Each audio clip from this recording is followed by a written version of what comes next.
हाय दोस्तों। बहुत से फैक्ट्स को प्रूफ करने की ज़रूरत नहीं होती। जैसे कि 1 मिनट में 60 सेकंड्स होते हैं। अब कोर्ट में ये बात प्रूफ करने की ज़रूरत नहीं कि क्या 1 मिनट में 60 सेकंड्स होते हैं या नहीं होते, क्योंकि ये एक फैक्ट है और इसके बारे में कोर्ट को पता है। तो ऐसे फैक्ट्स जिनको प्रूफ करने की ज़रूरत नहीं, यही आज हम पढ़ेंगे। इंडियन एविडेंस एक्ट 1872 का सेक्शन 56, 57 और 58 जो कि डील करता है facts which need not be proof. चले आए शुरू करते हैं। इंडियन एविडेंस एक्ट 1872 का section 56 fact judicially noticeable need not be proof. ऐसे फैक्ट्स जिनका कोर्ट खुद जुडिशियल नोटिस ले सकती है, उन फैक्ट्स को प्रूफ करने की ज़रूरत नहीं, क्योंकि वो एक फैक्ट है। जुडिशियल नोटिस से मुराद basically judicial notice law of evidence का एक रूल है, जिसका मतलब है वो फैक्ट्स जिनको प्रूफ करने की ज़रूरत नहीं। कोर्ट को पता होता है कि ये फैक्ट है। जब कोई जज किसी भी फैक्ट को विदाउट एनी एविडेंस एडमिट कर लेता है, जैसे कि सूरज ईस्ट से निकलता है और वेस्ट में ग़रूब होता है, तो अब इस फैक्ट को प्रूफ करने की ज़रूरत नहीं, क्योंकि ये एक फैक्ट है। कौन से ऐसे फैक्ट्स होते हैं जिनका कोर्ट्स को लाजमी जुडिशियल नोटिस लेना चाहिए? मतलब कोर्ट को ये बात पता होनी चाहिए कि ये फैक्ट है और इस फैक्ट को प्रूफ करने की ज़रूरत नहीं। कोई भी पार्टी इस फैक्ट को प्रूफ ना करे, क्योंकि कोर्ट को पता है कि ये एक फैक्ट है। सेक्शन 57 जो कि डील करता है facts of which court must take judicial notice. वो फैक्ट जिनका कोर्ट को जुडिशियल नोटिस लेना चाहिए। तो कौन से वो फैक्ट्स हैं? Number 1, all laws in force in the territory of India. India के जितने लॉज हैं और वो लॉज इंडिया में इन्फोर्स हैं, तो उन लॉज को प्रूफ करने की ज़रूरत नहीं, क्योंकि वो एक फैक्ट है। Number 2, all public act pass और hereafter to be pass by parliament of the United Kingdom and all local and personal acts directed by Parliament of the United Kingdom to be judicially noticed। United kingdom की parliament ने जितने भी acts पास किए हैं, court उन सब का judicial notice ले सकती है। और जितने भी लोकल या पर्सनल एक्ट्स हैं जो कि parliament of the United kingdom ने पास किए हैं, उनका भी कोर्ट जुडिशियल नोटिस ले सकती है। Number 3, articles of war for the Indian army, navy और air force.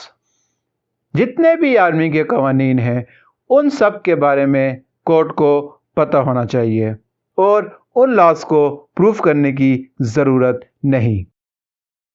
Number 4, the course of proceeding of Parliament of the United Kingdom, of the Constituent Assembly of India, of Parliament and of the legislature established under any laws of the time being in force in a province or in the states।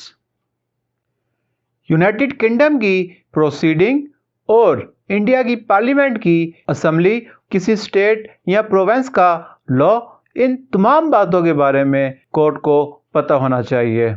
और जितने भी legislators ने law establish किए हैं, बेशक वो किसी भी स्टेट में हो या किसी भी प्रोविंस में हो, उसके बारे में कोर्ट को पता होना चाहिए और कोर्ट उन लॉज का जुडिशियल नोटिस ले सकती है। Number 5, all seals of which English courts take judicial notice.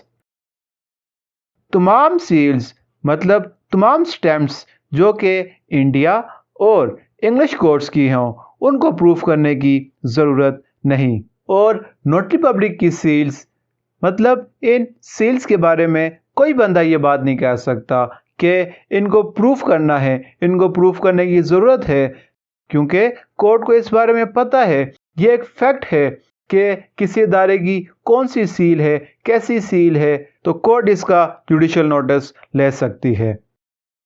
Number 6, the accession to office, name, titles, functions, and signatures of the person filing for the time being any public office in any state if the fact of their appointment to such office is notified in any official gazette। किसी office का नाम, title, उसका title क्या है, नाम क्या है, signatures कौन से हैं और ये सब ऑफिशियल गजट में नोटिफाई हैं, इन सब का कोर्ट जुडिशियल नोटिस ले सकती है और इन तमाम बातों को प्रूफ करने की ज़रूरत नहीं। Number 7, the existence, title and national flag of every state or sovereign recognised by the government of India. हर स्टेट के नेशनल फ्लैग के बारे में कोर्ट को पता होना चाहिए कि उस स्टेट का टाइटल क्या है, उसका नेशनल फ्लैग कौन सा है और क्या गवर्नमेंट ऑफ इंडिया ने उसको रिकॉग्नाइज किया या नहीं किया। Number 8, the divisions of time, the geographical divisions of the world and public festivals, fast and holidays notified in the official gazette. Court को पता होना चाहिए कि ज्योग्राफिकल डिवीजन्स क्या हैं, कौन कौन सी हैं, पब्लिक फेस्टिवल्स कौन से हैं, हॉलीडेज कौन कौन से हैं और ये सब ऑफिशियल गजट में नोटिफाई हैं। इन सब का कोर्ट जुडिशियल नोटिस ले सकती है और इन तमाम बातों को प्रूफ करने की ज़रूरत नहीं। Number 9, the territories under the dominion of the government of India. वो इलाके जो कि इंडिया की डोमिनियन में आते हैं, उनका भी कोर्ट को पता होना चाहिए कि किस इलाके की क्या हदूद है, कहाँ तक उसकी हदूद जो है वो ख़त्म होती है और कहाँ से शुरू होती है और कोर्ट इसका जुडिशियल नोटिस ले सकती है। Number 10, the commencement, continuance and termination of hostilities between the government of India and any other state और बॉडी ऑफ पर्सन्स। कोर्ट को पता होना चाहिए कि इंडिया की किन किन स्टेट्स का किन किन अदारों के साथ, किन किन इंस्टीट्यूट्स के साथ और किन किन लोगों के साथ दुश्मनी है और वो दुश्मनी कब शुरू हुई, कब ख़त्म हुई, इस सब के बारे में कोर्ट को पता होना चाहिए और कोर्ट इसका जुडिशियल नोटिस ले सकती है। Number 11, the names of the members and officers of the court and of their deputies and subordinate officers and assistants and also of all officers acting in execution of its process and of all advocates, attorneys, proctors, vakils, pleaders and other person authorized by law to appear or act before it। Court को तमाम offices और subordinate offices और उनके assistant, वकील, advocates, attorneys, इन सब के बारे में पता होना चाहिए और ये भी पता होना चाहिए कि कौन कोर्ट में अपीयर हो सकता है, कौन ऐसा एथोराइज पर्सन है। Number 12, the rule of the road on land और एट सी। कोर्ट को पता होना चाहिए कि लैंड और सी पर कौन से लॉज हैं, कौन से रूल्स हैं।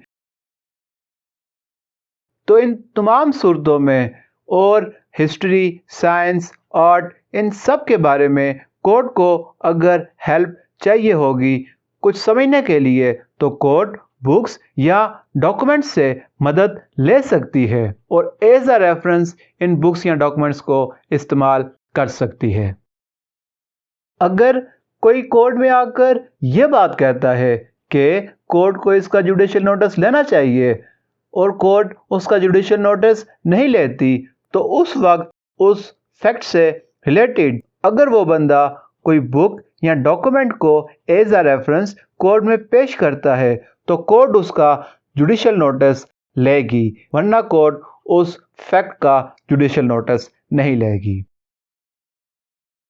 Next one is section 58, facts admitted need not be proof. No fact need be proved in any proceeding which the parties thereto or their agents agree to admit at the hearing or which before the hearing they agree to admit by any writing under their hands or which by any rule of pleading in force at the time they are deemed to have admitted by their pleading।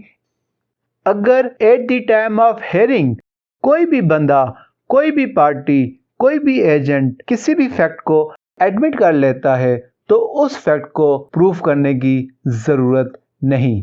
या अगर वो बंदा before the hearing किसी भी fact को admit कर लेता है रिटन फॉर्म में या उसने अपनी प्लीडिंग में कोई भी बात एडमिट की हो तो उस कंडीशन में भी उस फैक्ट को प्रूफ करने की ज़रूरत नहीं होती, क्योंकि वो एक एडमिटेड फैक्ट हो जाता है। बेसिकली सिविल केसेस में किसी भी बात को एडमिट करना एडमिशन होता है और क्रिमिनल केसेस में किसी भी बात को एडमिट करना कन्फेशन होता है। अगर आप एडमिशन और कन्फेशन को डिटेल में समझना चाहते हैं तो ऊपर लिंक पर क्लिक करें, वहां पर आपको एडमिशन और कन्फेशन का लेक्चर मिल जाएगा या नीचे डिस्क्रिप्शन पर आपको एडमिशन और कन्फेशन का लेक्चर मिल जाएगा। तो दोस्तों, अगर आपको हमारी वीडियो अच्छी लगी हो और आपको आज का टॉपिक समझ आया हो तो हमारा चैनल लाजमी सब्सक्राइब करें और साथ में बेल आइकॉन को दबा दें। इससे आपको हमारी आने वाली नई वीडियो का नोटिफिकेशन आ जाएगा। और अगर आपके माइंड में किसी भी किस्म का कोई क्वेश्चन है तो आप हमें कमेंट्स करके पूछ सकते हैं। And at last, thank you for watching.